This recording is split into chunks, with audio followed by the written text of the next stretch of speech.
이제 보수 정부라고 하는 윤석열 정부가 출범한 지도 이제 5월, 6월, 7월 석 달이 되고 이제 100일이 되고 있습니다. 되어가고 있습니다.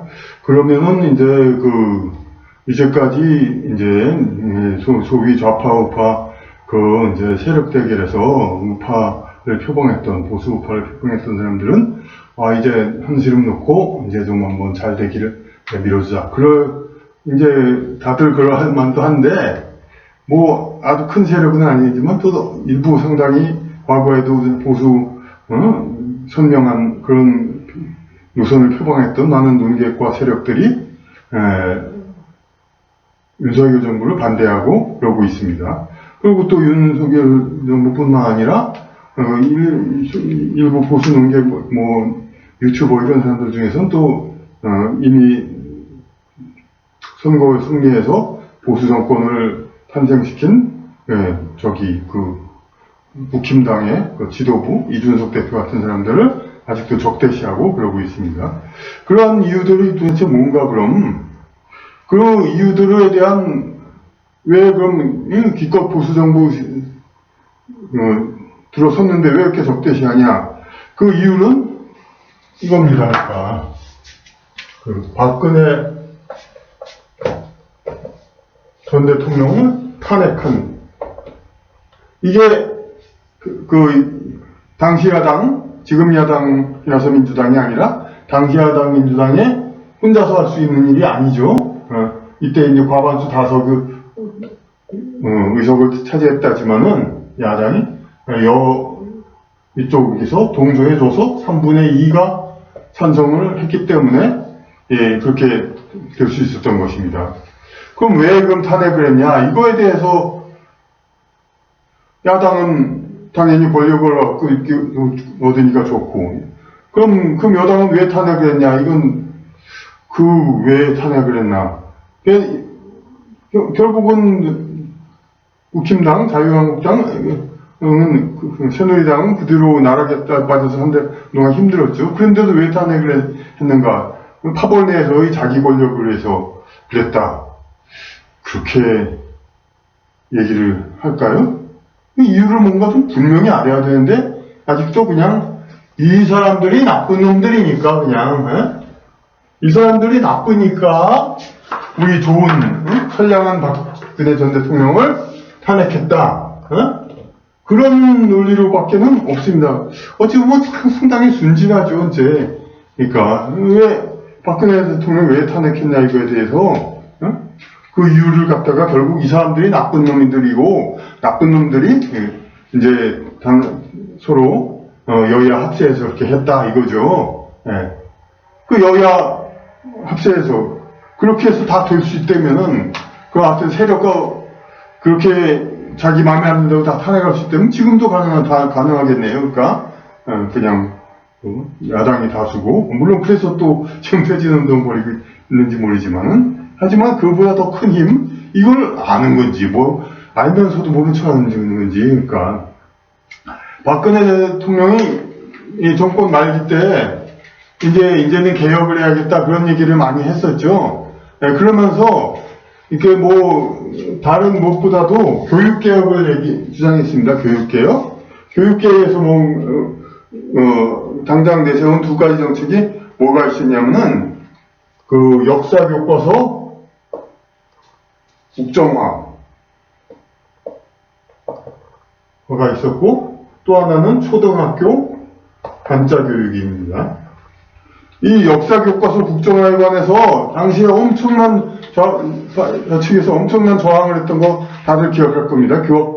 교학사 교과서 심지어 출판사에까지도 막 온갖 테러에 해당하는 행위를 해가지고 그리고 이제 그런 단체들도 했지만은 당시 문재인 야권 인사도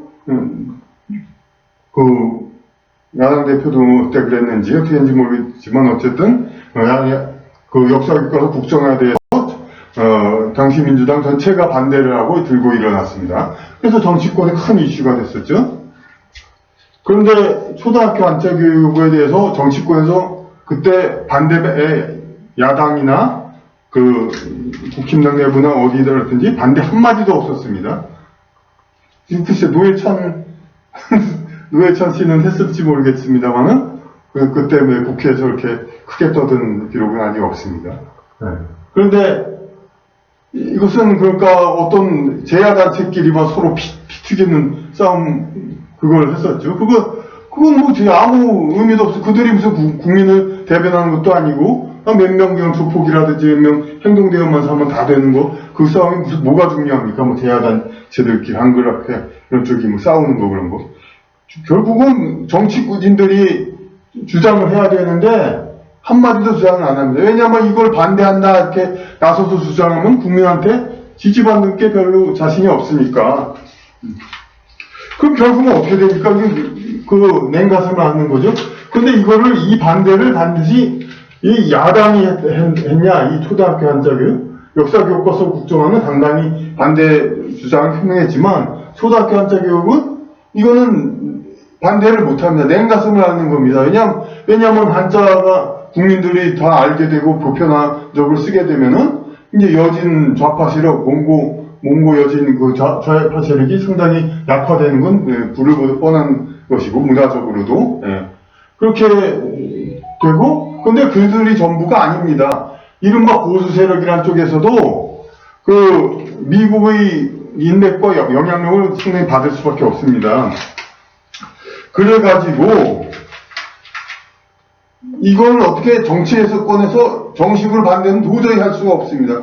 그럼 이걸 중단시키는 방법. 근데 이거는 굉장히 또 아주 절박한 거거든요, 굉장히. 그 미국 입장에서 봐도 2차 대전 패전 대일본 제국, 한국과 일본을 더한 제국이죠. 그게 패전 조건으로 한자를 쓰지 말자고 그랬는데 그 약속 위반이기도 하고, 그러니까 이거는 이제 정책적으로 반대를 못하니까 결국 방법이 뭐가 있습니까? 다른 방법으로 중단시켜야죠. 그게 바로 다른 구실을 찾아보면 다 있고 그러다 보니까 이제 탄핵으로 한 거죠. 그러니까 이유는 이겁니다. 근데 이것도 뭐 거론할 줄을 모르죠. 그러니까 얘기를 몰라서 그러면 진짜 너무 병이제니 무슨 그런 사람들 너무 순진하고 그런 거고 그냥 오로지 탄핵한 사람들이 그냥 악독한 사람들이라서 박근혜 전 대통령 죄 없는 탄핵할 만한 잘못이 없다는 건 저도 동의합니다. 근데 왜 탄핵을 했느냐를 그렇게 순진하게 나쁜 놈들이 단합해서 그랬다. 그렇게만 생각하니까 얼마나 유치하고 순진합니까? 그러니까 미국과 우리나라 이제 이런 기존 문화권 세력에서의 기득권 세력, 출판 문화 그런 쪽도 상당히 이미 자리 잡고 있고, 기득권 세력, 그리고 그 좌파 세력, 그리고 설령 5.18에도 미국과 끊을 수 없는, 미국이 목숨줄을 잡고 있는 그러한 사람들은 다 이것을 저지할 수밖에 없는 겁니다. 그래서 이런 비슷한 사건들을, 우리가 알게 모르게 이런, 초등학교 한자교육 이거 문제는 아니지만은, 우리 국민들 다 알지 않습니까? 민주당 대권주자 중에서 이재명, 안희정, 김경수, 박원순, 이런 사람들 중에서 이재명만이 훌륭하고 다른 사람들은 다 문제 있다고 국민들이 어디 동의합니까? 하지만은 이런 이제 어떤 세력 간의 우파 세력, 보수 세력과 이제 맞서는 좌파 그쪽 세력으로서는 선명하게 자신들이 선택할 후보가 이재명 후보밖에 없기 때문에 결국 남게 된 거 아닙니까? 아무도 아니지만은 많은 국민들 다 김경수 전 지사, 특히 민주당 지지자들을, 그러니까 부당하게 이제 그랬다는 거 다들 인정하고 있고, 안희정 지사, 민주당 지지자뿐만 아니라 많은 남자들 다 억울하게 그랬다는 거 알고, 박원순 시장 다 이제 너무 심한 결과였다는 거 알고, 그리고 본인이 이제 불행까지는 안 당했지만 이낙연 후보도 다 무난하지만은 왜 이렇게 은근히 자꾸 밀려고 그랬냐, 이런 게 다 외부 세력의 영향이 다 있는 겁니다, 다. 하여튼, 그런 것도 다 인정하니까. 그런데 여기서 민주당 주자들이 왜 낙마하냐 중에서 이제 안희정 지사를 이런, 여기서 얘기하려고 그런 건데, 그런 것이 성 문제라든지 그런 것들이 특히 어떤 사적인 거, 박근혜 전 대통령은 성 문제로는 할 수가 없으니까 이제 독신이라는 그 약점으로, 독신이라고 그야말로 독신이라고, 정말 혼자만 살라는 건 없죠. 예, 자기 배우자가 아닌 다른 사람들과 가까이 지낼 수밖에 없는 겁니다. 그러니까 가까이 지낸 사람이 최순실 씨죠. 그러니까 극좌파의 그 동성혼 인정 그런 거가 된다면은 최순실 씨는 한테 아무리 그냥 조언을 받았다 해도 그거는 정당한 겁니다. 대통령 남편이 아내한테 조언을 받았다듯이, 예, 그런 식으로 정당한 건데, 안희정 지사 같은 경우는, 남자 같은 경우는 여자 그 문제를 엮어가지고 매장시키는 거, 그거가 또 전형적인 거죠. 만약 안희정 지사가 그냥 이재명 전 후보처럼, 이병철 전 지사처럼 아주 그냥 이제 특정 밀집한 세력들이 이제 활용하기 아주 좋은, 그야말로 선명적인 이제 그런 이미지, 투쟁 이미지를 가졌다면은 똑같은 사건이 주변에 일어났다 하더라도 당연히 안희정 지사는 그게 걸려들지 않았죠. 이제 근데 안희정 지사는 이제 충남 지사했을 때 4대강 문제에도 유동적인 이제 태도를 보였고, 그리고 여러 가지로 이제 노무현 전 대통령이 충신이었다 뿐이지 어떤 노선 같은 데에서는 그야말로 순전히 민생을 주로 한, 그러니까 그런 이제 실용적 노선, 그러다 보니까 이제 이용 가치가 없으니까 그걸로 이제 잘 됐다고, 물론 그것이 없으면 더욱더 좋겠지만 없기가 참 힘들죠, 사람이. 그러니까 그 얘기를 왜 또 괜히 길게 했냐면은, 아까 이제 이 이야기 중 핵심은 물론 이제 박근혜 전 대통령이 탄핵된 이유는 초등학교 안짜교육 실시라는 겁니다. 이거에 관련돼서 정말 이렇게 다른 문제들을 자꾸 엮어가지고 이제 탄핵을 시키고 죄인을 만든 거죠. 그리고 여기서 누가 보면 엉뚱하다고 볼 수 있지만은, 이런 이제 정계 이외에도 학계에도 굉장히 이런 알력이 굉장히 심하죠.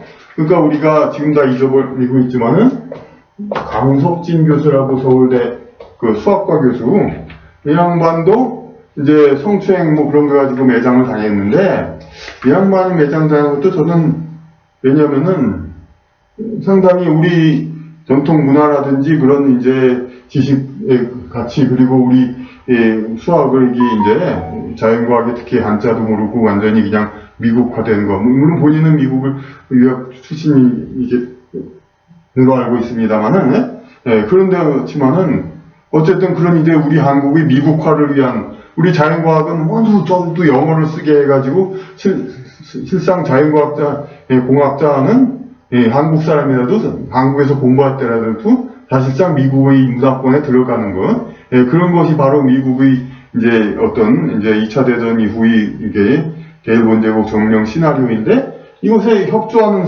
사람이 아니거든요. 우리 전통적인 가치와 지식 그런 거에 상당히 관심을 가지고 그런 사람이니까 결국은 성적인 그거가 엮여져가지고, 만약에 완전히 순수 미국화를 위한 추구하는 그런 충성파였다면 당연히 비슷한 일이 있더라도, 설령 문제가 있더라도 미리 교수들이 적극 충고를 한다든가 어떻게 유화를 해서 그런 일이 없었을 것입니다만은, 이제 결국은 그런 이제 제거하고 싶은 그런 인맥이었기 때문에 이렇게 마찬가지로 된 거죠. 그러니까 우리 문화적으로, 음성적으로 이렇게 하는 영향, 이것이 굉장히 크다는 걸 우리가 알아야 되고, 이것을 모르고 그냥 순진하게 그냥 박근혜 전 대통령은 나쁜 놈들이 권력 없고 자기네 이익 없고 자기네 정치적 이익은 뭘 이익은 대단히 얻었습니까?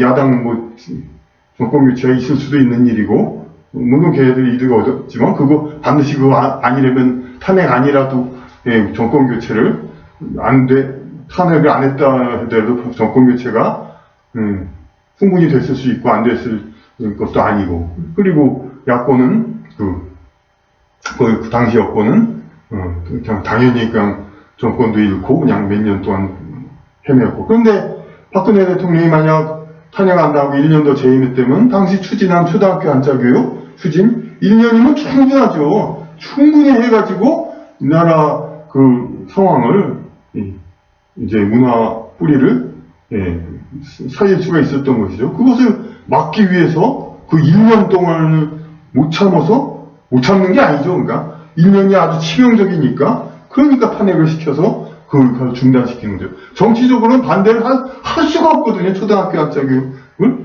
하면 안 된다. 일부 단체가 아무리 떠들지만 그거를 하면 안 된다. 그럼 국민투표 뭐 여론조사에서 그럼 왜 교육 안 시키냐 해야 되나? 이거는 아무도 제대로 국민 앞에 논리적으로 설명 못 합니다. 일부 그냥 전위 단체, 단글 앞에 이런 데서 그냥 추월하고 시위하면서 그냥 물리적인 폭력으로 그거 막는 거, 그걸 또 이제 정치권은 못 당하는 채 하고 보고 있는 그럴 뿐이지, 그러니까 정치적으로 어떻게 저지를 할 수가 없는 겁니다. 도저히 초등학교 한자교육은. 그러니까 그걸 저지하는 방법은 1년 사이에 동안에 그게 진행되는 걸 막는 거고, 그걸 위해서는 탄핵밖에 없었던 겁니다.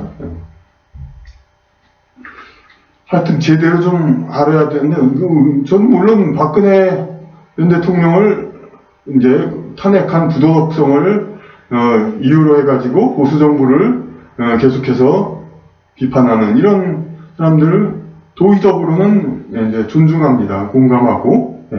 하지만 너무 순진하게 투쟁, 물론 또 알면서 뭐 미국의 압력, 뭐 지인의 압력 때문에 뭐 감추는지는 모르겠지만 그것보다는 아마도 몰라서 그런 거. 하여튼 그 순진한 투쟁하지 말고 그 상황을 잘 알고, 이제 특히 우리 비슷한 시기가 그 이전에 우크라이나에서도 마이단 혁명이라고 나오지 않았습니까? 그것도 다 이제 친미로 이제 그 나라를 바꾸기 위한 그러한 이제 공작 이런 것이고, 이런 것들을 우리가 잘 알고 우리 국내 정치가 순전히 우리 국내만의 일로만 순전히 된다. 그런 순진한 생각 이제는 접어두고 좀 더 이제 현실을 직시하는 그런 지식인 지성이 되어야겠습니다. 물론 이렇게 그러면 어떻게 되냐? 또 현실적인 게 있죠. 그러면 우리는 한미 동맹에 이제 목숨 거는 나라인데 어떻게 그럼 미국이 시키는 대로 해야 되지 않겠느냐? 글쎄, 이거 큰 문제입니다. 그러니까 그거는 하여튼 미국을 설득해야 될까, 어떻게 될지, 이건 윤석열 정부도 어떻게 해야 될지, 마치 이제 이런 허약한 정부에서 지금 지지 기반이 이걸 지금 추진한다는 건 사실 기대할 수 없는 일이고, 나중에라도, 근데 이것을 해결 안 되면은 우리나라는 계속해서 여진족과 토착외구의 끝없는 싸움일 뿐이고, 뭐 진정한 우리 나라, 우리 국가는 점차 소멸될 수밖에 없는 그런 것입니다. 그러니까 현실을 잘 알고 앞으로 대책은 지금 여기서 제시 못합니다. 사실 갑자기 우리는 한미 동맹 나라인데 미국이 그렇게 한 걸 그럼 어떡하냐? 그럼 그대로 미국이 시키는 대로, 그렇다고 미국이 시키는 대로 계속 그렇게 해서 완전히 100% 미국인으로 완전히 미국의 한 주로 해준다면 혹시 모르겠는데 또 그렇게도 안 해줍니다. 그냥 앞에서 이제 국민 최전선 방위선으로만 해가지고 이거를 갖다가 우리가 어떻게 해야 되는가? 그 대책은 같이 지혜를 모아야죠. 지금 어떻게 하자는 건 아닙니다. 하지만 지나간 일의 그 이유는 분명히 알고, 그리고 그래야 앞으로 대처도 좀 제대로 할 수 있는 가능성이 있죠.